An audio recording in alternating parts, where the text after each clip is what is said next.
Good morning, class 10th, chapter 13, surface areas and volumes.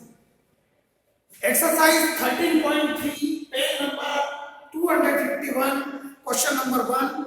See your book, I am reading the question. A metallic sphere of radius 4.2 centimeter melted and recast into the shape of a cylinder of radius 6 centimeter. एक metallic यानी कि metal का बना हुआ एक sphere है, गोला, जिसकी की रेडियस 4.2 सेंटीमीटर है. That means given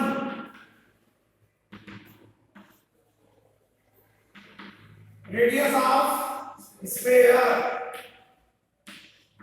जिसको हम दे रहे हैं R1 कितना है 4.2 सेंटीमीटर. इसको हमने मेल्ट किया, पिघाला है और रिकॉस्ट करके इसको किसमें डाल दिया, किसमें बना लिया, shape of cylinder of radius 6 centimetre. Find the height of the cylinder. और रेडियस ऑफ सिलेंडर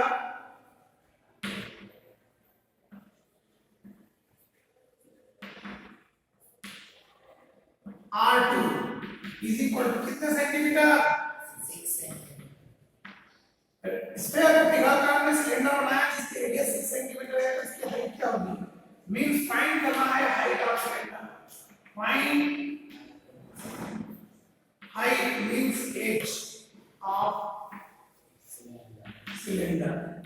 आया समझ में आपको? ठीक है.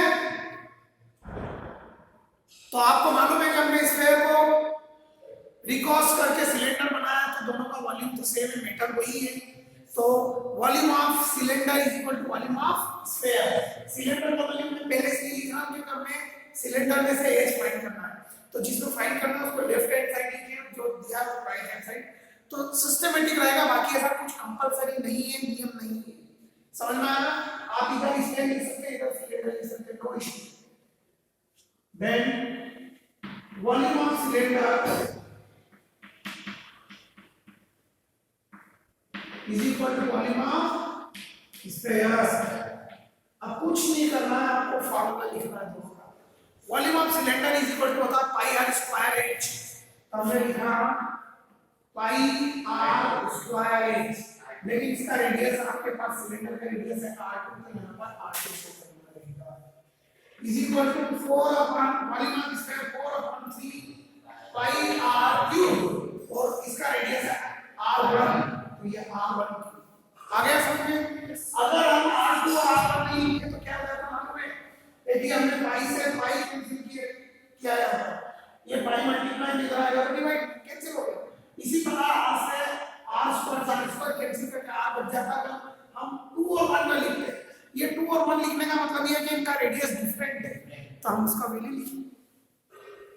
R2 की वैल्यू क्या है 6, मतलब 6 centimetre square multiply by h is equal to 4 upon 3 multiply by r1 कितना है 4.2 सेंटीमीटर होल क्यूब. आया समझ में? एच यही रहेगा, 6 सेंटीमीटर का स्क्वायर मतलब 2 टाइम्स 6 है. ये मल्टीप्लाई में इधर आएगा तो मैं इसको ऐसा भी लिख सकता हूं 6 centimetre multiply by 6 centimetre multiply by h is equal to 4 upon 3 multiply by 4.2 centimetre multiply by 4.2 centimetre बराबर. अब एज को यही रहने देते हैं और 6 को नीचे गिराते हैं. यहां से हमने स्टेप यहां लिया है. See the last step is covered. Last 4 upon 3 का covered. Okay. Then h is equal to 4 upon 3 multiply by 4.2 centimetre multiply by 4.2 centimetre multiply by 4.2 centimetre whole divide by 6 centimetre into 6 centimetre divide. या multiply का sign 6 centimetre multiply by 6 centimetre 1 centimetre से 1 centimetre cancel, again 1 centimetre से 1 centimetre cancel, ठीक। Now 3 बन जा 3 से 1 जा 42 point है तो फिर पॉइंट करेंगे इसमें, any problem, no problem. Then 6 बन जा और 6 से 1 जा 42, अगेन 0.7 मतलब 0.7, समझ में आ रहा सबको। अगेन 6 बन जा एंड 6 से 1 जा 0.7, आ रहा समझ में। 7 का क्यूब कितना होता है 343, 7 से 1 जा 49, 7 से 1 जा मल्टीप्लाई बाय 7, 7 9 जा 63 का कैरी, 7 4 जा 28 प्लस 6, 28 प्लस 6 34, कहाँ है ध्यान, and multiply by 4 is remaining,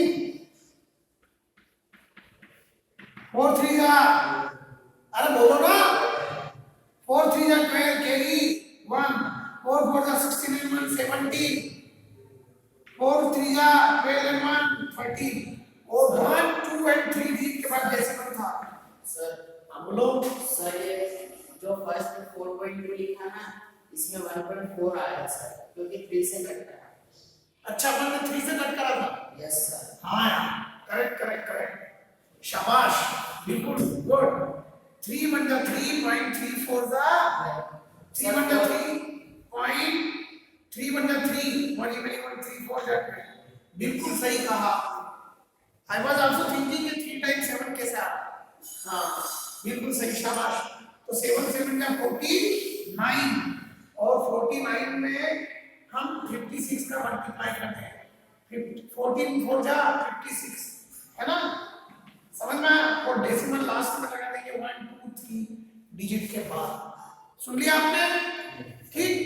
अब फास्ट मल्टीप्लाई कर देते हैं, 6 9 जा का कैरी 5, 6 4 जा 24 प्लस 5 29 1 डिजिट कंप्लीट, 5 9 जा 45 प्लस 5 कैरी 4, 5 4 जा 20 प्लस 4 इज 24, 4 14 का 4 कैरी 1 7 एंड 2, और 1 2 and 3 डिजिट के बाद decimal means 2.744, then height is equal to 2.744 को लिख सकते हैं 4.7.4 centimetre.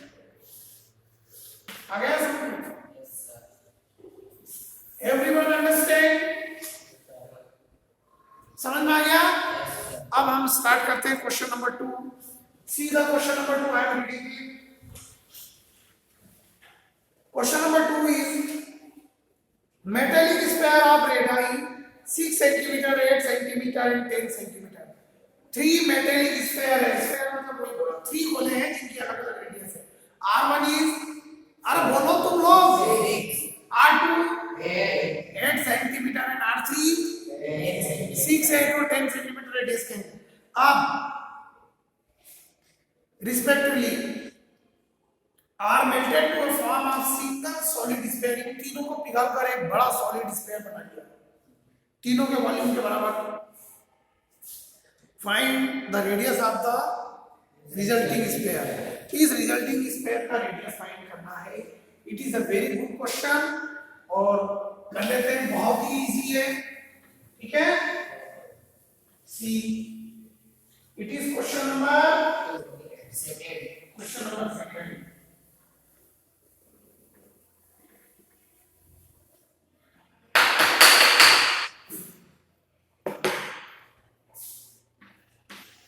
Given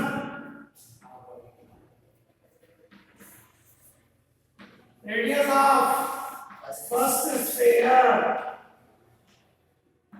R1 is equal to 6 cm. radius of second sphere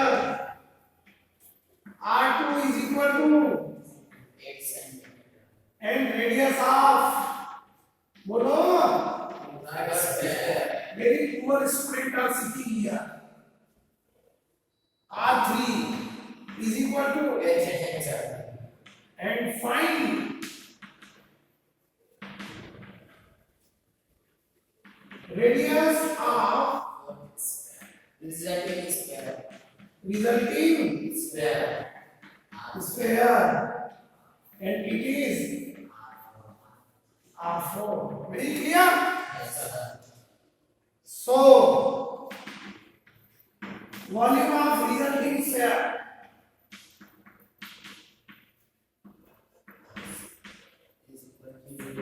is equal to volume of first sphere first plus second plus third sphere third sphere. Got it? yes sir Means V1, V2, V3 हम ऐसा भी लिख सकते थे.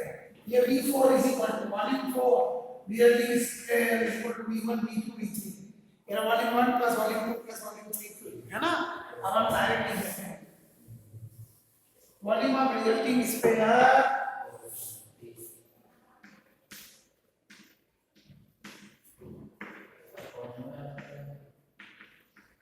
समझ जाओगे ना. Resulting square is equal to v1 means 4 upon 3 pi r1 cube plus 4 upon 3 pi r2 cube plus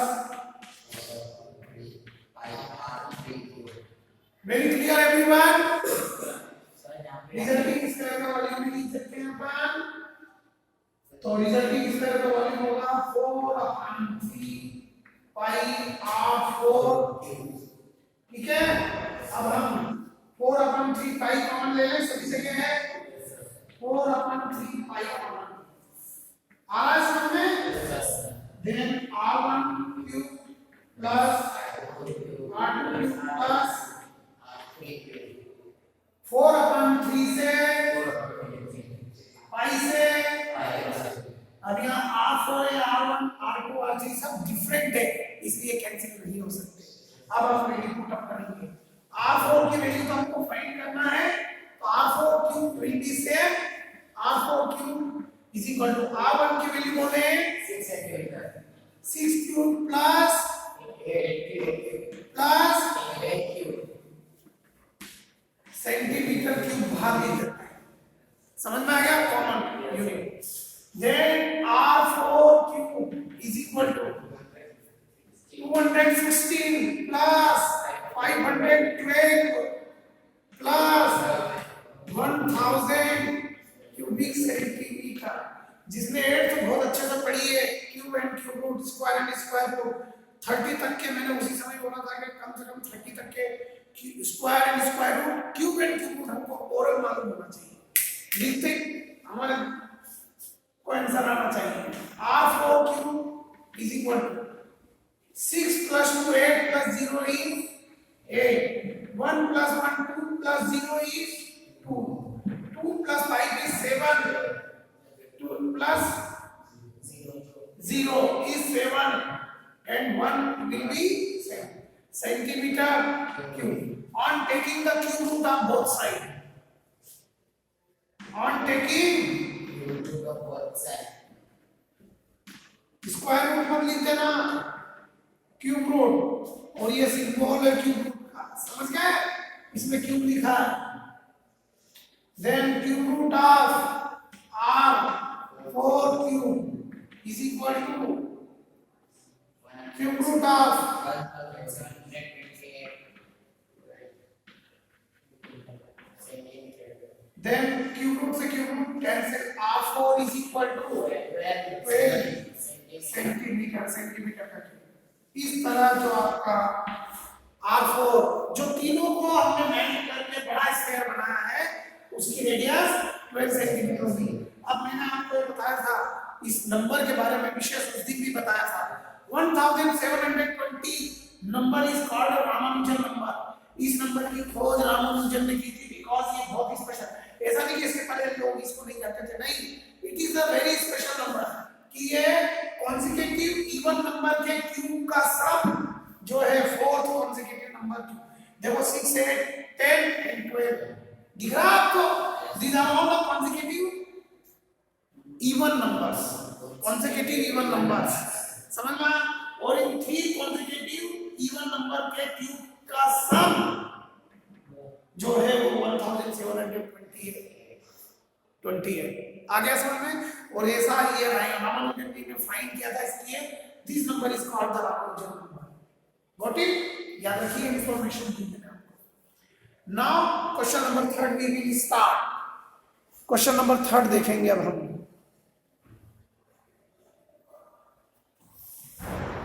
I am reading, see your book.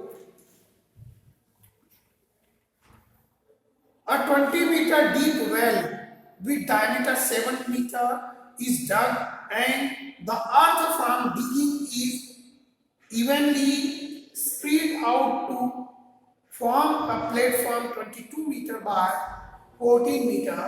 Find the height of the platform. C.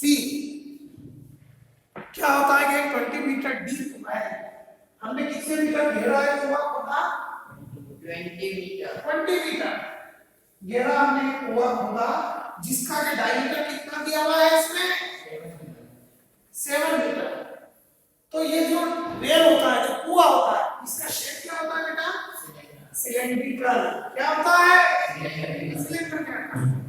तो उसने सिलेंडर की बोला, well बोला। Well मतलब आपको ये decide कर लेना है कि ये जो शेप होगा क्या होगा?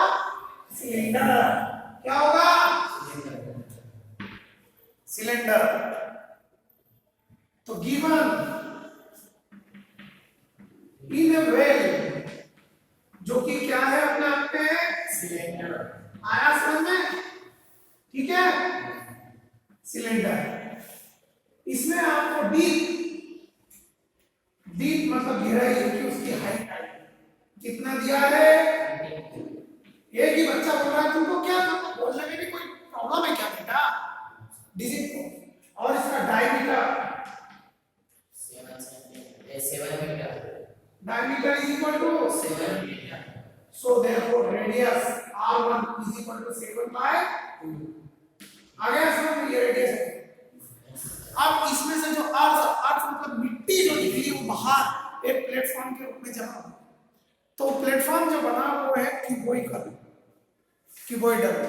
है। क्यूबिक क्यूब क्या? क्यूब नहीं, क्यूबॉइड। तो उसमें आपको क्या दिया है? लेंथ ऑफ ब्रेड, कि वो मिट्टी इतनी लेंथ में और इतनी ब्रेड में फैल गई, तो वो कितनी ऊंची तक मिट्टी जमी, उसकी हाइट। आ गया समझ में? अब प्लेटफॉर्म लेंथ ऑफ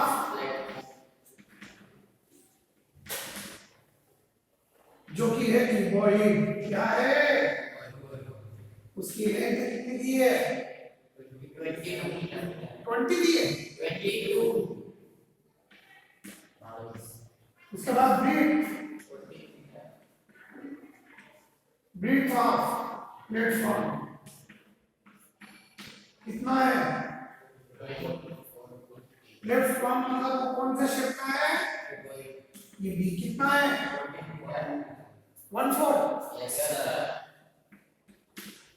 और फाइंड करना है height of the platform. Height जो कि h। आ गया ना समझ में?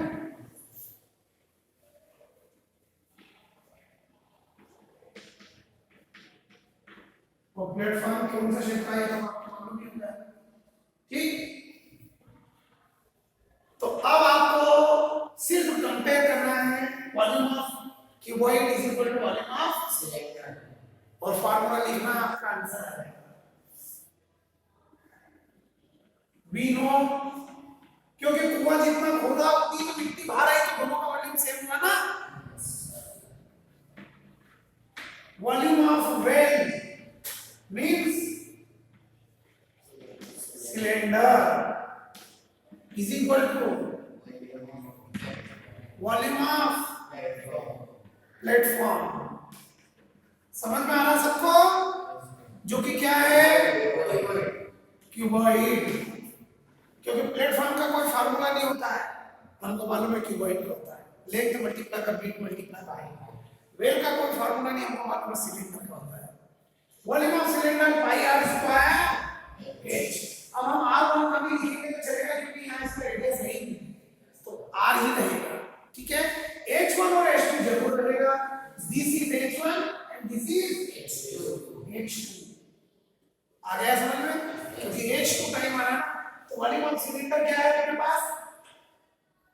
बोलो H1 Yes, sir. तो वाली जबकि ये मैं प्लेटफॉर्म इधर लिखना चाहता था ताकि इसका H इधर ही रह जाता, कोई बात नहीं। Pi are square H1 is equal to length multiplied by breadth multiplied by height is H2। अब पाई की वैल्यू 22/7 मल्टीप्लाई बाय रेडियस आपको दिया हुआ है 7/2 metre multiply by 7/2 multiply by H1 20 meter is equal to length 22 meter. multiplied by breadth 40 meter. multiplied by H2 point। अभी H2 यही रहेगा और ये दोनों डिग्री उधर डिवाइड में आ जाएंगे। आ गया समझ में? तो ये H2 को मैंने ऐसा कैसे लिखा? इनको इधर H2 इतना आता है ना समझ में? इज इक्वल टू ये पहले ये डिजिट यहाँ से यहाँ तक कैसे लिख रहा हूँ 22/7 multiplied by 7/2 meter multiplied by 7/2 meter multiplied by 20 meter। ये तो एज इट इज लिख दिया मैंने। अब ये दोनों डिजिट इधर मल्टीप्लाई से कराएगा तो डिवाइड में तो मल्टीप्लाई बाय यहाँ लिखूं अपन में 22 मीटर मल्टीप्लाई बाय 40 meter. बोलो कोई डाउट तो नहीं किसी को? नाउ सी यहाँ मैं ऐसा कर देता हूँ, ठीक है? थोड़ा ठीक है, आ गया ना समझ में अब आपको? Yes, sir. 1 and 2 meter clear? 7 1 जा 7 1 जा 22 1 जा 22 1 जा 2 1 जा 2 10 जा 2 1 जा 2 5 जा आ रहा है समझ में? 7 1 जा 7 2 जा 5/2 मीटर बचा है।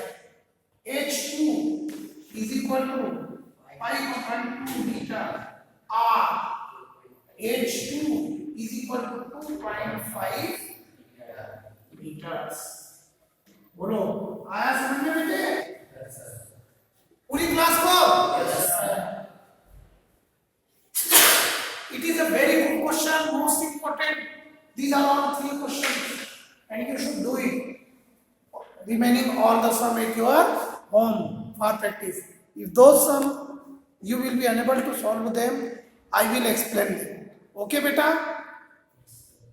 ठीक है? So now 13th chapter of exercise 13.3 is over। All the remaining sums are the same। Tomorrow we will start chapter 14। Thank you very much।